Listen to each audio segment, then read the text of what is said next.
Hey, Justin, welcome to the show. Hi, good to see you. Yeah, excited to have you on. Tell us who you are, what you do. Yeah, I'm Justin Hall. I'm the co-founder and managing partner of Voxus PR. We're a B2B um, tech PR, social media, and content agency Say located that fast south. 5 times, real fast. Yeah, right. PR social content agency just south of Seattle, and we work entirely with B2B tech companies. So yeah. Are you guys an accidental agency owner? How'd you guys get started? Yeah, no, not necessarily accidental. So I worked for a larger agency, and a couple of the folks there wanted to spin out. Thought they had a better way of doing the agency, and so we spun out and started our own agency, and have been doing it almost 20 years. So not accidental at all. What made you guys leave the old agency?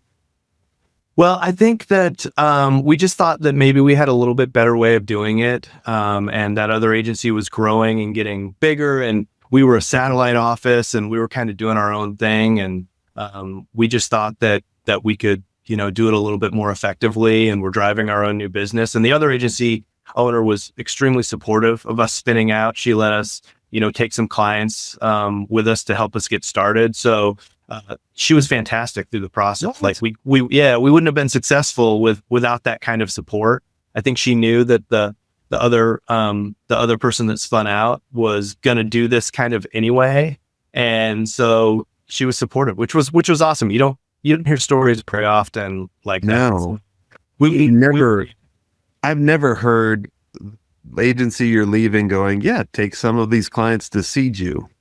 Yeah. No, I think my partner had done a lot of great work for that agency and had helped them grow. And yeah, I mean, all I can say is that we wouldn't be here today without kind of that support, which we always acknowledged was very unique. So Yeah, honestly, I've never heard of them. well, there you go. Now you have, right? So I told someone a couple weeks, I was chatting with an agency owner. I was like, look, I've been in this industry for quarter decade or a quarter century, and I've heard it all. And then I stepped back and I said, there was one thing I haven't heard, and it was my business partner's leaving to go join a cult. And then he goes, actually, mine did too. And I'm like, what the heck? What's the chances? wow. Yeah, what are the chances? Well, now you heard something the other day, so there you go. Yeah. Yeah. There are good people out there that want others to succeed, and I think none of your partners left to go join a cult. no, not yet. I don't know. I'll have to think about that. What cult would I join? Right? This cult thing might work out for me. Yeah, exactly. So for the first couple of years, walk me through how the first couple of years were. I mean, obviously you had a couple clients that you could see that, but how did you start scaling? Yeah, I mean, scaling's really difficult, right? I mean, you have all these responsibilities for the client work that you're doing, and then on the new business side as well. We were fortunate that we had some really good relationships for referral business, so we were able to capitalize on people moving around in tech space. People move around all the time, right? So if you're doing great work for a company, the goal is to keep that business, and then when someone jumps over to another client, you're able to layer them on and do that, and we were working hard on the new business front as well. So, but then also scaling with staff and team members, it's really hard. It's really hard to get somebody to join a small agency that's trying to grow, and getting somebody that can be a jack of all trades, because you do a lot, right? You have to project manage well. You have to be a good writer. You have to be good at pitching media. You have to be, good at communicating. So it's really hard to find great people that can kind of do all of those things to help you grow. So, I mean, I think we were really fortunate as well when we spun out. The tech market was booming. We'd had a lot of experience doing startup work. So we were working with startups, and we were well embedded in the community in the Northwest. So there was a lot of companies that were starting. And I think doing great work, right? We made sure that we went above and beyond our remit, just to exceed expectations on every single thing we did, which is super important when you're trying to grow. You have to preserve your reputation. You mentioned you were looking for workers that were kind of the jack of all trades. So were you looking for the people that could come in and make an immediate difference, or the people that had the capability to make a difference and then train them up? Yeah, I think it was both. Initially, we were probably looking for one or two key people that could make an impact immediately, that we could transfer business over to so that we could focus on growing the business. But that quickly snowballs into, okay, they need support, and we need to find really great people that are either coming out of college or that might have 1 or 2 years of experience. And then we want to train them up and invest in them, in how we like to do things. And yeah, so I mean, that's something still today that we try to do heavily is get people that are out of college or have only have a couple of years of experience, and train them up and invest in them. Because I remember when I came out of college, I got a journalism degree, had a minor in PR, and came into the space. I really loved tech. I didn't know what I was doing. And thankfully, I had some really great mentors that did invest that extra time, whether it was they would stay late to do, editing on my work or to have conversations with me. And so we try to do that moving forward to make sure that we're making them the best that they can be. And we're more formal about it as well. We have better tools. We've documented our processes. So there's almost like learning centers that they can tap into to help them, progress in their career. What's a big mistake that you've made, thinking back around, hiring? Oh, I think the biggest mistake is not moving fast enough. You need to fail fast when you're a smaller agency. And sometimes you hire team members that you think are going to be really great, and they just can't put it all together. And sometimes that's on them, and sometimes that's on us, right? We're too busy and we don't invest. So I think just when you're small, you need to fail fast. And that's not only with team members, that is with clients. I've heard you talk before, like not every client is a good client. Like you have to say no sometimes.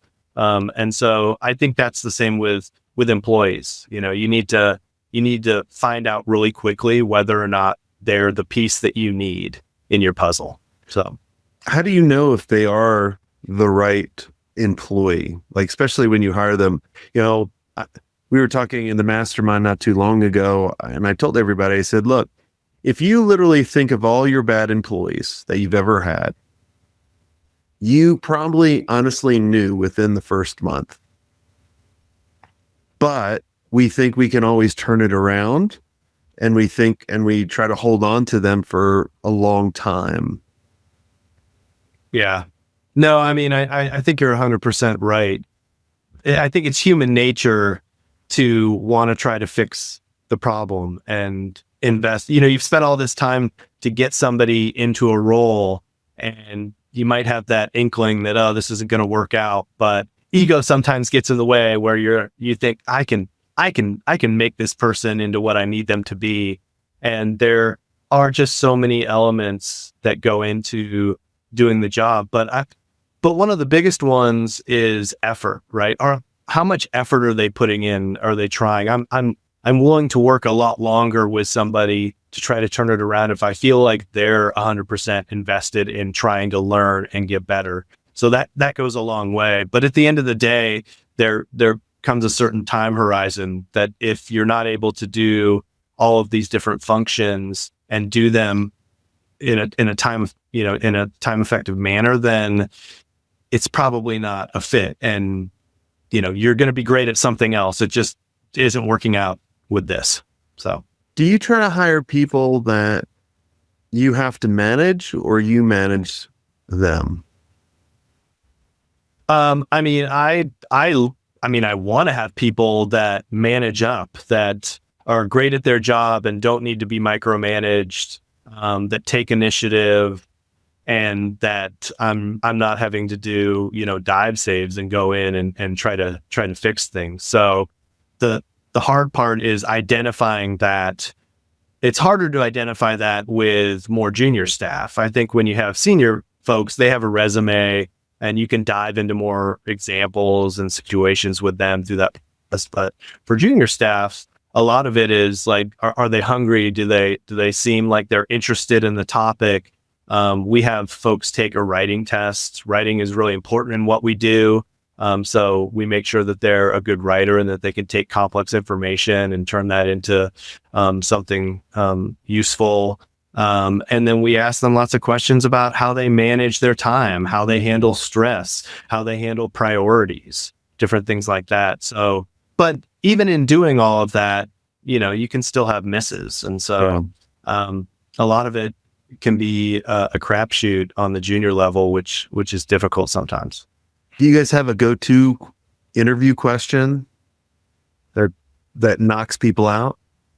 Gosh, that's a really good question. I don't think that I have like a go-to question. It's just a very multi-layered process of going through and then circling back to certain questions. For me, they really, really have to have an understanding of how they balance their workday and their priorities, because like, in any agency, you're working on multiple accounts, and on each of those accounts, you have multiple tasks, and how do you balance those? And then how do you communicate? You have to be a really good communicator. At the end of the day, this is business. We're trying to have fun. You should have transparency with your teams. You should be able to ask questions. You should be able to ask for help. A huge red flag for me is when people aren't asking questions, because I know when I started, I asked so many questions. I probably annoyed the heck out of my team leads because I was asking questions.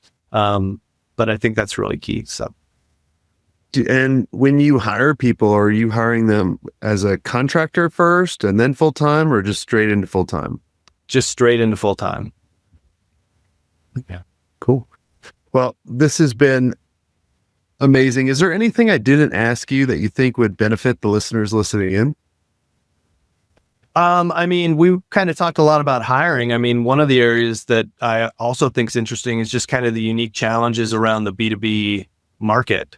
As an agency owner, B2B is very different than B2C or some of the other verticals out there. And so, when you are hiring or running a B2B agency, you just have to make sure that you have a passion for the space, which I know that is applicable for any space, but it does come with, some other unique challenges.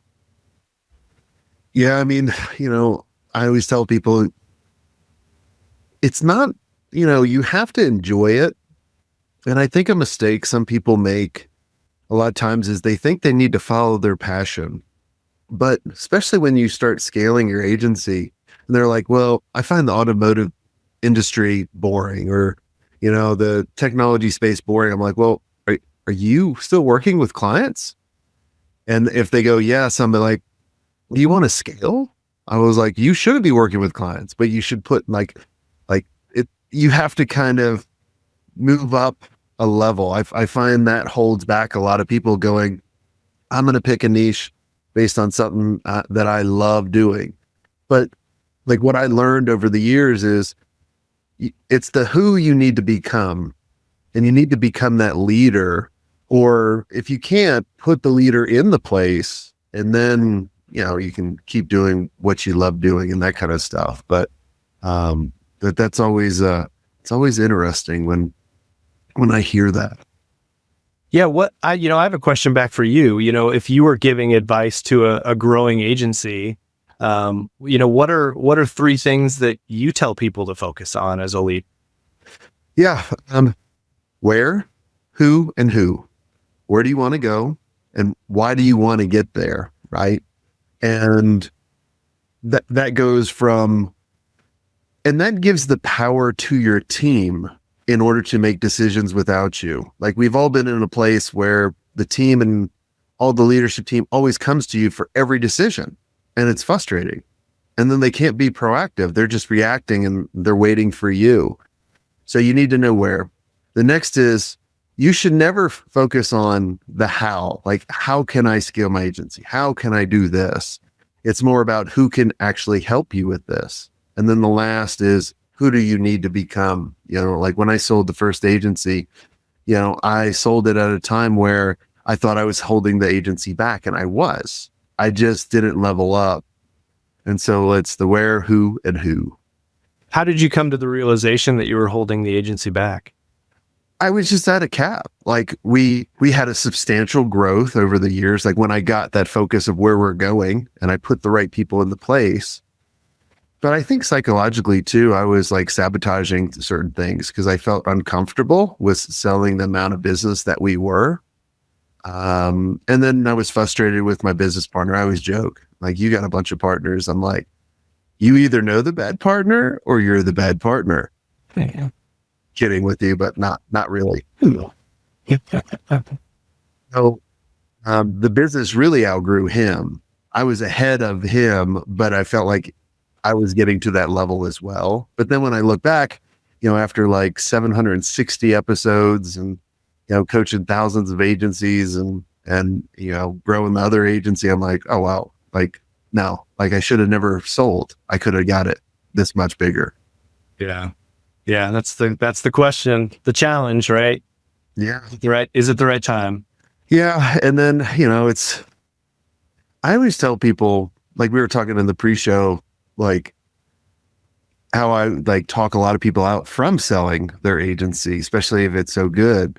But I think you should only sell the agency if you get to a point where you know exactly what you want to do next. You need the money for medical expenses or something like that. Or you're just totally burned out from it. Then sell. But if you're just trying to just sell just to put the check mark box and you don't have a clue of what you're doing next, I was like, don't sell. Yeah. Yeah. No, I think back and look back and I'm like, man, I should have scaled the agency, 10 years ago, sold it, done it again, done it several times, right? It's like, it doesn't matter. It's just a number. If you've enjoyed doing it, keep doing it. Like, yeah.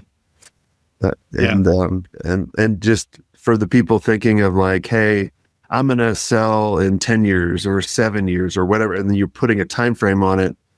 I think that's a mistake. I think because you don't know where anything's going to be in that. Like it may be a bad market for you to sell. Like It's kind of like a stock. It's like sell it when you need to sell it. Yeah. Right. So, but awesome. Well, Justin, thanks so much for coming on the show, and for everyone listening. If you guys enjoyed this episode and you want to hang out with us and hang out with other amazing agency owners on a consistent basis, check out the Mastery, check out the Mastermind. If you go to agencymastery.io, click the blueprint or click the scale on the top right, and let's have a conversation and see if we can help your agency out. And we'll tell you about the Mastermind. And until then, if I can talk right, have a swank day.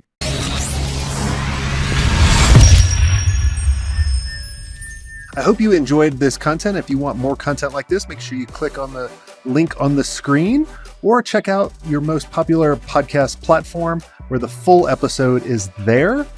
And until next time, have a swank day. What are you doing? Go check it out. Click on the link. I'll see you soon.